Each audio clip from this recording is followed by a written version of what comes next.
Concept பொறுத்த வரைக்கும் MBA மற்றும் MCA படிக்கணும் மட்டும். அதே மாதிரி இந்த CTA எக்ஸாமினேஷன் பொறுத்த வரைக்கும் ME MTech படிக்க போறவங்களுக்கான என்ட்ரன்ஸ் எக்ஸாம் கொடுத்திருக்காங்க. சோ இதுதான் உங்களுக்கான இன்ஸ்ட்ரக்ஷனா வந்து அறிவிச்சிருக்காங்க. இப்ப நம்ம இந்த எக்ஸாம் பத்தி முழு விவரத்தை வந்து பார்த்தலாம்.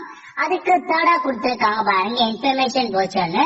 இந்த ஆப்ஷன் நீங்க வந்து கிளிக் பண்ணினா இந்த மாதிரிதான் ஒரு PDF உங்களுக்கு வந்து ஓபன் ஆகும். ஓகே, சோ இந்த PDFல உங்களுக்கு தேவையான எல்லா இன்ஃபர்மேஷன்ஸ் கொடுத்திருக்காங்க பாருங்க. அதாவது மொத்தமா வந்து பார்த்தா பார்ட் ஏல MBA மற்றும் MCA இருக்கு. பார்ட் B பொறுத்த வரைக்கும் ME MTech MHM கொடுத்திருக்காங்க. மொத்தமா இதான் உங்களுக்கான இன்ஸ்ட்ரக்ஷன் வந்து அறிவிச்சிருக்காங்க.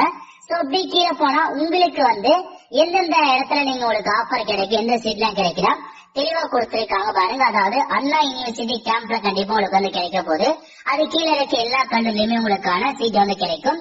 அதே மாதிரி அண்ணாமலை யூனிவர்சிட்டி கொடுத்திருக்காங்க. அதுக்கப்புறம் கவர்மெண்ட் மற்றும் கவர்மெண்ட் எய்டட் காலேஜ் இருக்க பாருங்க, ஆர்ட்ஸ் காலேஜ் மற்றும் இன்ஜினியரிங் காலேஜ் உங்களுக்கான சீட் இருக்க போது. அதே மாதிரி செல்ஃப் பினான்சிங் காலேஜ்ல உங்களுக்கான சீட் வந்து கிடைக்கும். இந்த மாதிரி இந்த டிகிரி கோர்சஸ் கிடைக்கிறது கண்டிப்பா இந்த என்ட்ரன்ஸ் எக்ஸாம் நீங்க எளிதா வந்ததை தெளிவா வந்து கொடுத்திருக்காங்க. ஓகே, அதுக்கப்புறம் உங்களுக்கான எலிஜிபிலிட்டி கிரைட்டீரியா கொடுத்திருக்காங்க பாருங்க. இப்ப நீங்க MBA வந்து படிக்க போறீங்க, இந்த என்ட்ரன்ஸ் எக்ஸாம் எழுதுறதுக்கான கல்வி தகுதியை பொறுத்த வரைக்கும் நீங்க வந்து பார்த்தா any degree UG degree course முடிச்சிருக்காங்க பாருங்க, அவங்க அப்ளை பண்ணலாம் சொல்லிருக்காங்க. சோ எனி UG டிகிரி முடிச்சவங்க நீங்க அப்ளை வந்து பண்ணலாம்ன்றது தெளிவா கொடுத்திருக்காங்க. அதுக்கடுத்து MCAக்கு என்ன கொடுத்திருக்காங்கன்னா நீங்க வந்து பாத்தீங்கன்னா டிகிரில வந்து BCA ஆர் BSc முடிச்சவங்க இருக்காங்க பாருங்க. சோ BCA முடிச்சவங்க, BSc வந்து இன்ஃபர்மேஷன் டெக்னாலஜி முடிச்சவங்க, கம்ப்யூட்டர் சயின்ஸ் முடிச்சவங்க நீங்க MCAக்கு தாராளமா அப்ளை வந்து பண்ணலான்றத தெளிவா வந்து கொடுத்திருக்காங்க. சோ அதுக்கப்புறம் ME MTech MHM கல்வி தேவையை பொறுத்த வரைக்கும் நீங்க வந்து UG டிகிரில வந்து BE முடிச்சவங்க, BTech முடிச்சவங்க, BArch முடிச்சவங்க, அதே மாதிரி BPharm டிகிரி ப்ரோக்ராம் முடிச்சவங்க, மாஸ்டர் டிகிரி முடிச்சவங்க இவங்க எல்லாருமே நீங்க அப்ளை பண்ணிக்கோங்க. சோ இப்ப MBA MCA ME MTech படிக்கிறதுக்கான UG கல்வி தகுதி என்ன இருந்ததை கொடுத்திருக்காங்க, அதுக்கு எதாவது நீங்க பார்த்து அப்ளை பண்ணிக்கோங்க. சோ நெக்ஸ்ட் அப்படியே கீழே வந்தீங்கன்னா உங்களுக்கு வந்து பார்த்தா கொடுத்திருக்காங்க பாருங்க என்ன மாதிரி இன்ஸ்ட்ரக்ஷன் எல்லாம் கொடுத்திருக்காங்க. இதுக்கு நீங்க ஆன்லைன் மூலமாக அப்ளை பண்ண வரைக்கும் ஆன்லைன்ல அப்ளை பண்ணதுக்கான ஃபீஸ் வந்து கொடுத்திருக்காங்க பாருங்க. அதாவது நீங்க MCAக்கு மட்டும் அப்ளை பண்ண போறீங்கன்னா SC SC SCக்கு வந்து 500 ரூபாய் பேமெண்ட் பண்ற மாதிரி இருக்கும். அதர் கேட்டகரி இருக்காங்க பாருங்க, BC MBC GNC நீங்க 1000 ரூபாய் வந்து பேமெண்ட் பண்ற மாதிரி இருக்கும். இதுவே நீங்க MBA படிக்க போனா சேம் அதே மாதிரி ஃபீஸ் தான் வந்து கொடுத்திருக்காங்க. நீங்க போத் MBA மற்றும் MCA ரெண்டுத்தையுமே அப்ளை பண்ண போறீங்கன்னா உங்களுக்கான ஃபீஸ் வந்து 2000 ரூபாய் ஆகும். அதுவே நீங்க SCS வந்து 1000 மட்டும் பேமெண்ட் பண்ணா போதுமானது.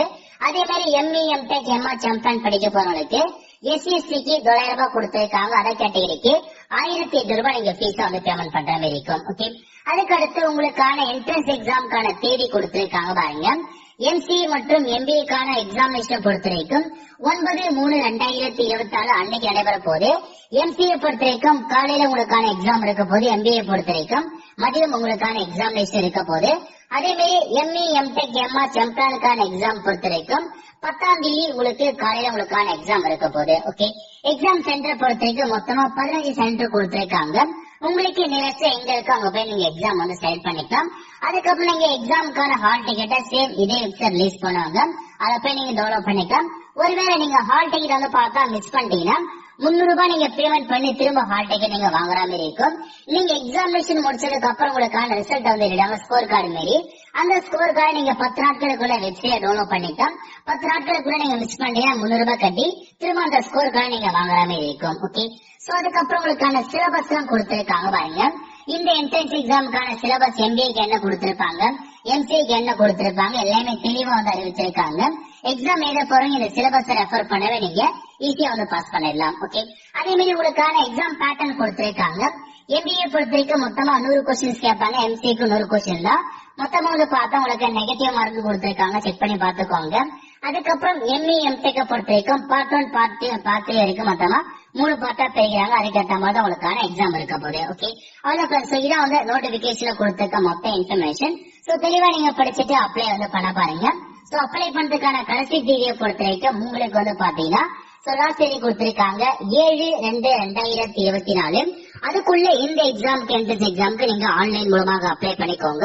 முக்கியமான இன்ஃபர்மேஷன், இப்ப நீங்க ஃபைனல் இயர் 3rd இயர் படிச்சிட்டு இருக்கீங்க, தாராளமா நீங்க அப்ளை வந்து பண்ண பாருங்க. இதுவே நீங்க இன்ஜினியர் இருந்தா 4th இயர் படிச்சவங்க நீங்க அப்ளை பண்ணலாம். நீங்க ஃபைனல் இயர் படிச்சிட்டு இருக்கீங்கன்னா தாராளமா வந்து அப்ளை பண்ணுங்க. ஏன்னா நீங்க தான் இப்ப அப்ளை பண்ணும். இதுக்கப்புறம் விட்டீங்கன்னா அப்ளை பண்ண முடியாது. சோ இப்ப நீங்க அப்ளை பண்ணி உங்களுக்கான எக்ஸாம் நீங்க எழுத பாருங்க. அப்பதான் உங்களுக்கு நீங்க டிகிரி முடிச்சதுக்கு அப்புறம் MBA MCAக்கான கவுன்சிலிங் வந்து சேர முடியும். அதே மாதிரி ME MTechக்கான கவுன்சிலிங் வந்து சேர முடியும். ஓகே, இப்போ நம்ம இந்த என்ட்ரன்ஸ் எக்ஸாம்க்கு எப்படி ஆன்லைன்ல அப்ளை பண்றதுன்னு பார்க்கலாம். ஓகே, அப்ளை பண்றதுக்கு இந்த வெப்சைட் ஓபன் பண்ணிக்கோங்க. அப்படியே கீழே வந்தீங்கன்னா டு ரெஜிஸ்டர் ஆன்லைன் கிளிக் இருக்கு பாருங்க. இந்த ஆப்ஷன் நீங்க வந்து கிளிக் பண்ணா போதுமானது. இந்த மாதிரி ஒரு பேஜ் உங்களுக்கு வந்து ஓபன் ஆகும். இல்ல செகண்டா கொடுத்திருக்காங்க பாருங்க, நியூ யூசர் சைன் அப் இயர்னு. அந்த ஆப்ஷன் நீங்க வந்து கிளிக் பண்ணதுக்கு அப்புறம் புதுசா நீங்க அக்கௌண்ட் வந்து கிரியேட் பண்ற மாதிரி இருக்கும். இதுல நேம் கேட்டிருக்காங்க பாருங்க. 10th மார்க் ஷீட்ல உங்க நேம் எப்படி இருக்கோ சேம் அதே மாதிரி நீங்க வந்து கொடுத்துக்கோங்க.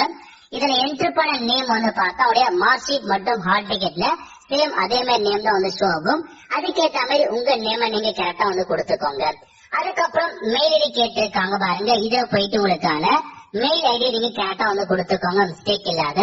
அதுக்கப்புறம் டேட் ஆஃப் பர்த் வந்து கேட்டிருக்காங்க. இதுல போயிட்டு 10th மார்க் ஷீட்ல உங்களுக்கான டேட் ஆஃப் பர்த் எப்படி இருக்கும் சேம் அதே மாதிரி நீங்க வந்து கொடுக்குற மாதிரி இருக்கும், மிஸ்டேக் இல்லாம எல்லா இன்ஃபர்மேஷனுமே கரெக்டா நீங்க ஃபில் பண்ண பாருங்க.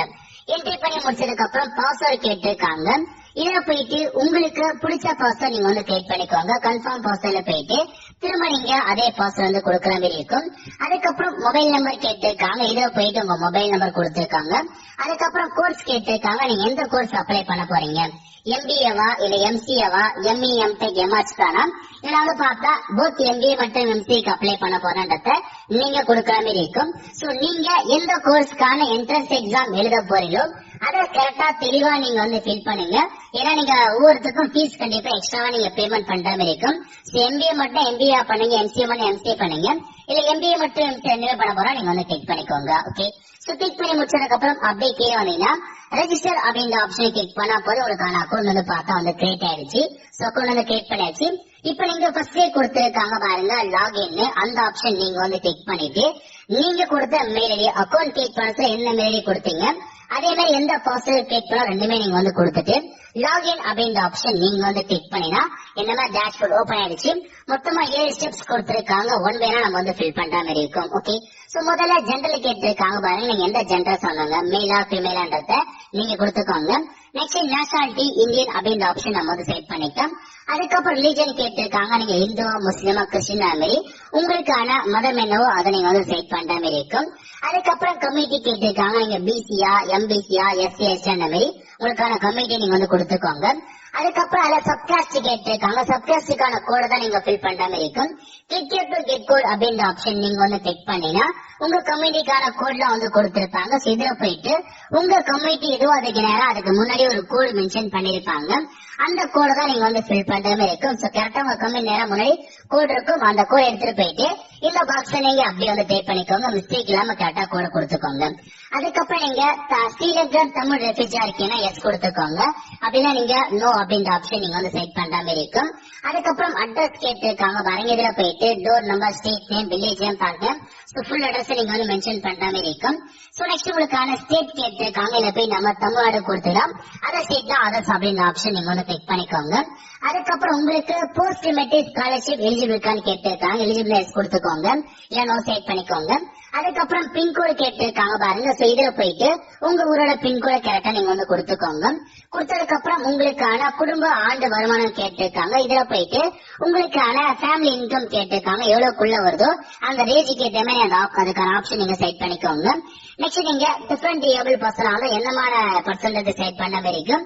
அப்படின்னா நீங்க நோ அப்படின்ற ஆப்ஷன் நீங்க வந்து செட் பண்ணிக்கோங்க. ஓகே, இப்ப நீங்க எல்லாமே வந்து கரெக்டா வந்து ஃபில் பண்ணிக்கோங்க. எல்லா இன்ஃபர்மேஷன் கரெக்டாக பார்த்துட்டு நெக்ஸ்ட் அப்படின்ற ஆப்ஷன் நீங்க வந்து கிளிக் பண்ணி உங்களுக்கு அடுத்த பேஜுக்கு வந்து போகும். ஓகே, இதுல போயிட்டு எஜுகேஷன் குவாலிபிகேஷன் இன்ஃபர்மேஷன் ஃபில் பண்ற மாதிரி இருக்கும். ஃபர்ஸ்ட் 10th ரெஜிஸ்ட்ரேஷன் நம்பர் கேட்டிருக்காங்க. உங்க 10th ரெஜிஸ்ட்ரேஷன் நம்பர் கொடுத்துக்கோங்க. அதுக்கு பார்த்தா 10th எந்த இயர்ல பாஸ் பண்ணீங்களோ அதுக்கான இயரை நீங்க மென்ஷன் பண்ற மாதிரி இருக்கும். சோ 10th பாஸ் பண்ணதுக்கான இயர் மட்டும் நீங்க வந்து கொடுத்துக்கோங்க. அதுக்கப்புறம் 12th கேட்டிருக்காங்க. 12th ரெஜிஸ்ட்ரேஷன் நம்பர் கொடுத்துக்கோங்க. So first 10th registration number, அதுக்கப்புறம் 12th ரெஜிஸ்ட்ரேஷன் நம்பர், அதுக்கப்புறம் 12th எந்த இயர்ல பாஸ் பண்ணீங்களோ அதுக்கான இயரை வந்து கொடுத்துக்கோங்க. சோ கொடுத்ததுக்கு அப்புறம் டிகிரி கேட்டிருக்காங்க. இப்ப நீங்க டிகிரி முடிச்சவங்களும் சரி, சோ டிகிரி பண்ணிட்டு இருக்கவங்களும் சரி உங்களுக்கான ரெஜிஸ்ட்ரேஷன் நம்பர் கொடுத்துக்கோங்க. டிகிரிக்கான ரெஜிஸ்ட்ரேஷன் நம்பரை தெளிவா நீங்க ஃபில் பண்ணிக்கோங்க. ஃபில் பண்ணி முடிச்சதுக்கு அப்புறம் டிகிரி இயர் ஆஃப் பாசிங் கேட்டிருக்காங்க. நீங்க எந்த இயர்ல டிகிரி பாஸ் பண்ணீங்க, எந்த இயர்ல பாஸ் பண்ணுவீங்க அப்படின்றதுக்கான இயர் ஆஃப் பாசிங் நீங்க வந்து கொடுக்குற மாதிரி இருக்கும். சோ நீங்க படிச்சிட்டு இருக்கீங்கன்னா தாராளமா நீங்க அப்ளை பண்ணிக்கோ. ஃபைனல் இயர் படிச்சுட்டு மட்டும் அப்ளை பண்ணுங்க. ஓகே, அதுக்கப்புறம் குவாலிஃபைட் டிகிரி கேட்டிருக்காங்க. என்னமா டிகிரி படிச்சிட்டு இருக்கீங்க? பிஇ பிடெக்கா, பி ஃபார்மா, பிசிஏவா, எம்எஸ்சியா, இல்ல அதர் கோர்ஸா, எம்சிஏவான்றதா சார் எம்ஏவா எம்எஸ்சியா கேட்டிருக்காங்க. என்னமான கோர்ஸ் படிச்சிட்டு இருக்கீங்களோ அதுக்கான இன்ஃபர்மேஷன்ஸ் தெளிவா நீங்க ஃபில் பண்ணிக்கோங்க. ஓகே, சோ ஃபில் பண்ணி முடிச்சதுக்கு அப்புறம் நெக்ஸ்ட் அப்படின்ற ஆப்ஷன் நீங்க வந்து கிளிக் பண்ணா போதுமானது. உங்களுக்கு அடுத்த பேஜுக்கு வந்து போகும். ஓகே, இதுல வந்து பார்த்தா உங்களுக்கான எக்ஸாம் சென்டர் கேட்டிருக்காங்க. மொத்தமா வந்து தமிழகத்துல 15 சென்டர் கொடுத்திருக்காங்க. உங்களுக்கு நியரஸ்டா எங்க இருக்கோ அந்த சென்டர் சூஸ் பண்ணி நீங்க அங்கதான் போயிட்டு எக்ஸாமினேஷன் எழுதுவீங்க. சோ சென்டர் சூஸ் பண்ணிட்டு நெக்ஸ்ட் அப்படின்ற ஆப்ஷன் நீங்க வந்து கிளிக் பண்ணா போதுமானது. உங்களுக்கான போட்டோ மற்றும் சிக்னேச்சர் நீங்க அப்லோட் வந்து பண்ற மாதிரி இருக்கும். சோ போட்டோ பொறுத்த வரைக்கும் டைரக்டா ஸ்ட்ரெயிட்டா இருக்க மாதிரி உங்களுக்கான போட்டோ எடுத்துக்கோங்க. பேக்ரவுண்ட பொறுத்த வரைக்கும் கலர்ஸ் கொடுத்துக்கோங்க. இந்த மாதிரி மேலே வரைச்சிருக்காங்க. சிக்னேச்சரை பொறுத்த வரைக்கும் சிக்னேச்சர் கிளியரா வந்து தெரியும். சொல்றேன், ரொம்ப லோவா தெரியக்கூடாது, தெளிவா இருக்க மாதிரி பாத்துக்கோங்க. ஓகே, சோ போட்டோ பொறுத்த வரைக்கும் 50 கேபிக்குள்ள சொல்லியிருக்காங்க. 15 கேபில இருந்து 50 கேபிக்குள்ள உங்களுக்கான போட்டோ ரீசைஸ் பண்ணிக்கோங்க. சூஸ் ஃபைல் அப்படின்ற ஆப்ஷன் நீங்க வந்து கிளிக் பண்ணி போட்டோ என்டர் பண்ணதுக்கு அப்புறம் அப்லோட் கொடுத்தா உங்களுக்கான போட்டோ அப்லோட் ஆயிடும். அதுக்கப்புறம் சிக்னேச்சர் கேட்டிருக்காங்க பாருங்க. சிக்னேச்சரை பொறுத்த வரைக்கும் சேம் அதே மாதிரி தான் சூஸ் ஃபைல் அப்படின்ற ஆப்ஷன் நீங்க வந்து கிளிக் பண்ணி உங்களுக்கான சிக்னேச்சர் அப்லோட் பண்ணிக்கோங்க. சோ ஒரு சிக்னேச்சர்ல ரீசைஸ் பண்ண கீழே வெப்சைட் கொடுத்திருக்காங்க. இந்த வெப்சைட்ல போயிட்டு உங்களுக்கான போட்டோ மற்றும் சிக்னேச்சர் நீங்க ஈஸியாக ரீசைஸ் வந்து பண்ணிக்கலாம். அவங்களே வந்து பார்த்தா அதுக்கான வெப்சைட்டே வந்து கொடுத்திருக்காங்க. ஓகே, சோ இந்த மாதிரி தான் நீங்க போட்டோ எல்லாமே அப்லோட் பண்ணி முடிச்சதுக்கு அப்புறம் கீழே கொடுத்திருக்காங்க பாருங்க. நெக்ஸ்ட் அப்படின்ற ஆப்ஷன் நீங்க வந்து கிளிக் பண்ணா போதுமானது. அதுக்கப்புறம் ஜாதி சர்டிபிகேட் வந்து கேட்டிருக்காங்க. ஓசி கேண்டிடேட் தவிர்த்து நீங்க பிசி எம்பிசி அதெல்லாம் கண்டிப்பா எஸ்சி எஸ்சி எல்லாருமே உங்களுக்கான ஜாதி சர்டிபிகேட் ஒரு எம்பிக்குள்ள இருக்காம பிடிஎஃப் ஃபார்ம்ல சூஸ் பண்ணி கொடுத்து அப்லோட் வந்து பண்ணா போதுமானது அப்லோட் ஆயிடும். அதுக்கப்புறம் நீங்க நெக்ஸ்ட் அப்படின்ற ஆப்ஷன் நீங்க வந்து கிளிக் பண்ணினா இந்த மாதிரி கன்ஃபார்ம் பேஜுக்கு வரும். உங்களுக்கான எல்லா இன்ஃபர்மேஷன்ஸுமே கரெக்டாக செக் பண்ணி பாத்துக்கோங்க. எல்லாமே கரெக்டாக நீங்க செக் பண்ணி பார்த்து சப்மிட் அப்படின்ற ஆப்ஷன் நீங்க வந்து கிளிக் பண்ணா போதும். சோ சப்மிட் பண்ண மாதிரி கேட்கும். சோ சப்மிட் பண்றதால நீங்க ஓகே அப்படின்ற ஆப்ஷன் நீங்க வந்து கிளிக் பண்ணிக்கோங்க. அதுக்கப்புறம் இது பண்ணுறது சோ இப்போ எல்லாமே கரெக்டா நீங்க வந்து ஃபில் பண்ணிக்கோங்க. ஓகே, சோ ஓகே கொடுத்ததுக்கு அப்புறம் ஃபைனலா நீங்க பேமெண்ட் பண்ற பேஜுக்கு வந்தாச்சு.